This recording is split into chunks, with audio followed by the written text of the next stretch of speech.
So today I wanted to talk a bit about the Meike 16mm T2.2.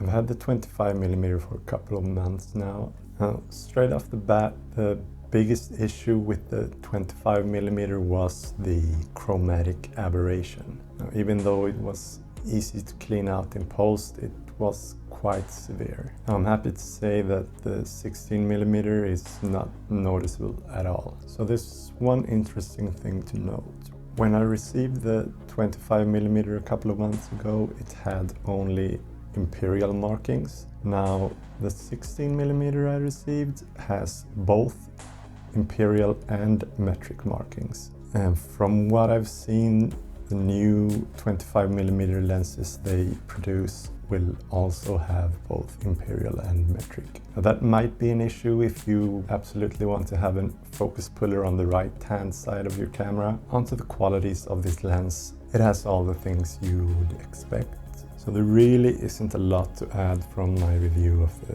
25mm. This has all the same features, it's exactly the same size, the weight is very similar, and they both render great images. It has great, perfectly round bokeh. The focus breathing is absolutely minimal. So while the 25mm had barely any breathing at all, this lens has even less. It's not even noticeable. It's sharp, and once again the build quality is amazing.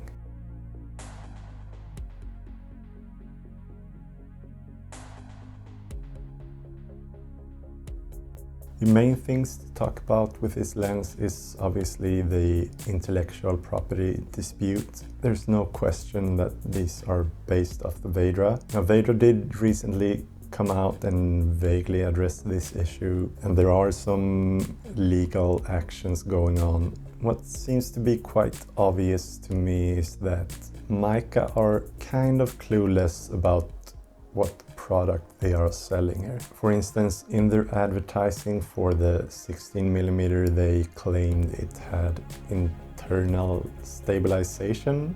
Clearly that's not just a translation error, which once again leads me to believe that they are not manufacturing these themselves. And as far as competition goes, there really isn't a lot out there as far as purpose-built cinema glass in this price range, aside from the Samyang/Rokinon. Vedra aren't producing lenses anymore. The closest I would probably say is SLR Magic. They have been producing cinema lenses for the Micro Four Thirds for a long time. Now the hard thing there is that they have so many iterations, and they're hard to navigate, and their websites aren't really up to date. Their lenses have gone through about 4 iterations now, although the current iteration seems to be their final stage. The full sets are currently only available in Fuji X mount and Sony E mount. The Micro Four Thirds only has a 12 and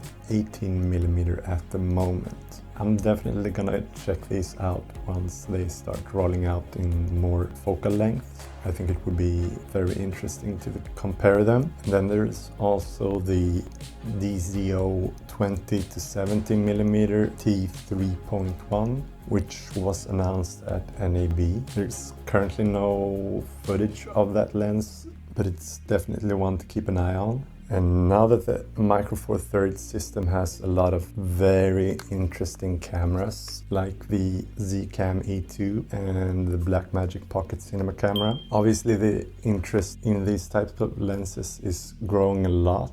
So I hope you found this review helpful, and if you do decide to get this lens, you can check it out in the affiliate links below. For the last week I've been using it with the Zcam E2. I'm currently taking it through its paces, and I'm really loving this camera, and the way it mates with this lens is just absolutely gorgeous. As far as the future of these lenses goes, there will be a 12mm coming out supposedly in June, and 35, 50 and 85. I'll definitely be checking those out. If you like this type of content, I'm planning to do a lot more. I'm currently trying out a couple of different follow focus units, and I will be doing a lot of content with the Cine E2. So stay tuned, subscribe, and I'll see you later.